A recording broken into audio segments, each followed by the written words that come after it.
Hello viewers, আসসালামু আলাইকুম। আজ আমি আপনাদের দারুণ স্বাদের জলপাইয়ের টক ঝাল মিষ্টি রান্না করে দেখাবো। এই সিজনে অর্থাৎ অক্টোবরে প্রচুর জলপাই পাওয়া যায়। আর এই যে গরম থেকে শীত মৌসুমে টান নেওয়ার সময় প্রায় ঘরে ঘরেই জ্বর, সর্দি, কাশি হয়। ফলে মুখের স্বাদ একেবারেই নষ্ট হয়ে যায়। আর জলপাইয়ের টক ঝাল মিষ্টি যে রান্নাটা করছি তা যেমনই খেতে টেস্টি তেমনি মুখের স্বাদ ফেরাতে দ্রুত কার্যকরী। আর জলপাই রান্নার জন্য প্রায় হাফ কেজি জলপাই নিয়েছি। জলপাই নিয়ে প্রথমেই সেগুলো পরিষ্কার পানি দিয়ে ভালো করে ধুয়ে নিলাম। তারপর সেগুলো এভাবে কেটে নিচ্ছি।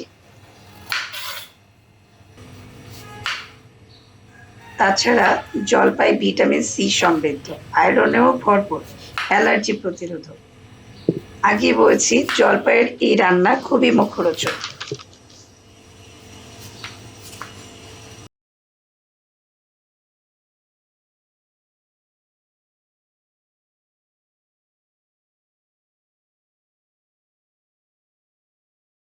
এবার একটি কড়াই নিয়ে তাতে 5 টেবিল চামচ তেল দিলাম। তেল একটু গরম হলে তাতে হাফ চা চামচ মেথি এবং হাফ চা চামচ জিরা দিলাম। এগুলো সুন্দর ফ্লেভার ছড়ালে 3 টেবিল চামচ রসুন কুচি ও 3 টেবিল চামচ পেঁয়াজ কুচি দিয়ে দিলাম।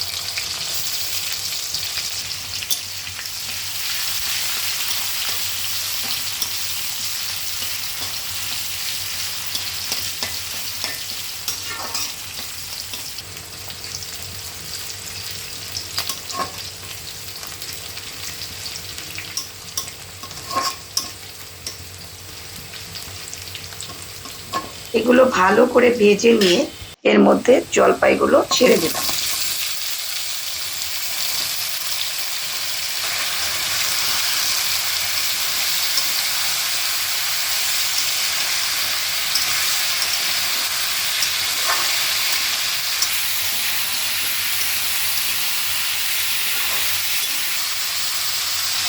এবার এর মধ্যে 8 থেকে 9টি কাঁচামরিচ ফালি দিয়ে দিলাম।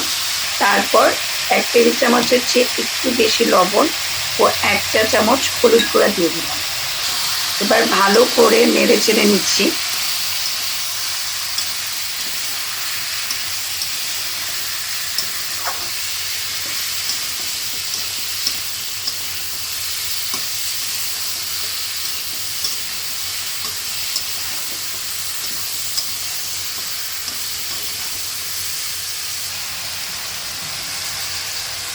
এরপরে 1 টেবিল চামচ পেঁয়াজ ও রসুন বাটা দিলাম। এটা না দিলেও চলবে।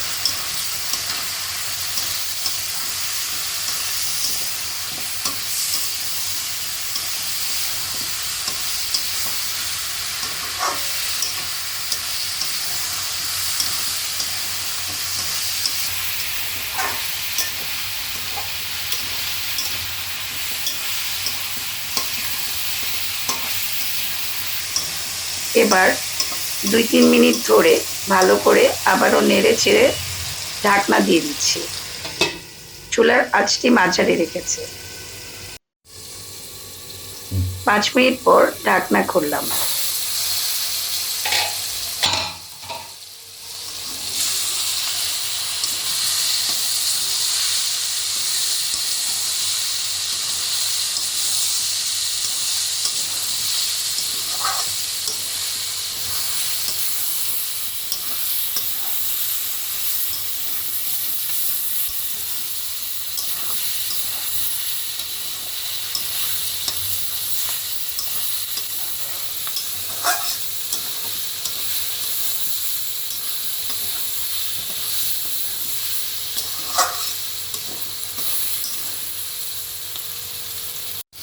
জলপাই অনেকখানি সেদ্ধ হয়ে গেছে।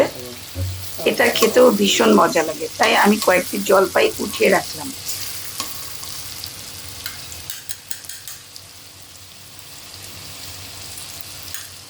আর এই পর্যায়ে আমি একটু নাড়াচাড়া করে নিয়ে প্রায় 1.5 লিটার পরিমাণ পানি দিয়ে দিলাম।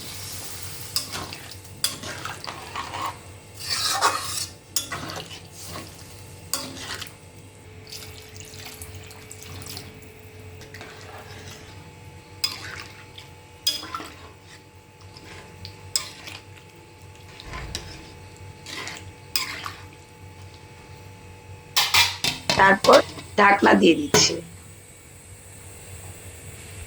20 মিনিট পর ফিরলাম।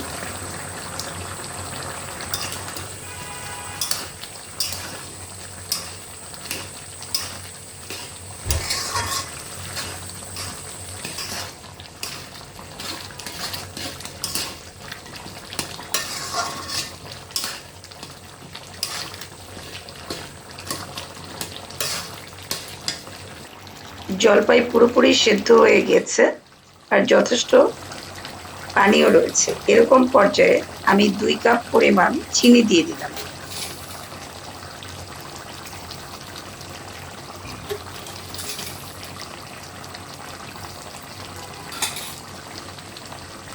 তারপর ভালো করে নেড়েচেড়ে নিচ্ছি।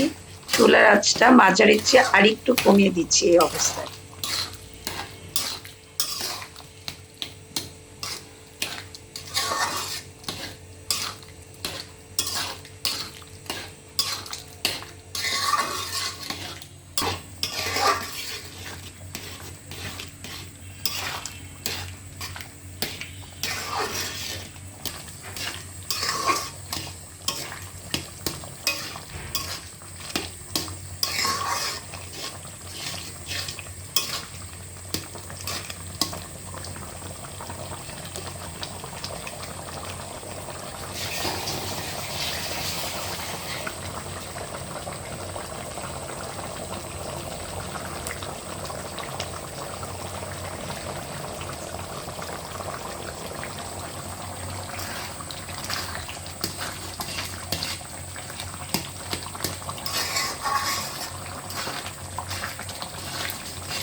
এভাবে আরও 6 থেকে 7 মিনিট রান্না করে চুলা বন্ধ করে দিলাম।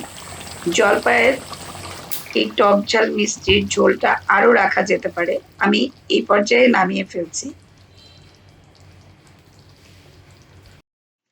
হয়ে গেল আমার জলপাইয়ের টক ঝাল মিষ্টি রান্না। এটা যে কোনো তরকারির সাথে আচারের পরিবর্তে খাওয়া যায়।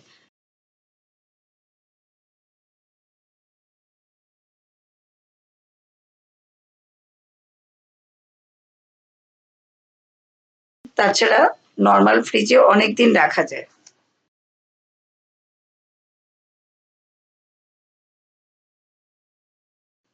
এছাড়া খাবার শেষে 1 চামচ সাদা ভাতের সাথে জলপাইয়ের এই টক দারুণ মজা লাগে।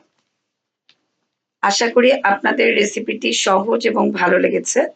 ভালো লাগলে প্লিজ আমার চ্যানেলকে সাবস্ক্রাইব করুন ও পাশে থাকা বেল আইকনটি ক্লিক করুন। আর যারা ইতিমধ্যেই সাবস্ক্রাইব করেছেন তাদের অসংখ্য ধন্যবাদ। সবাই ভালো থাকবেন। আল্লাহ হাফেজ।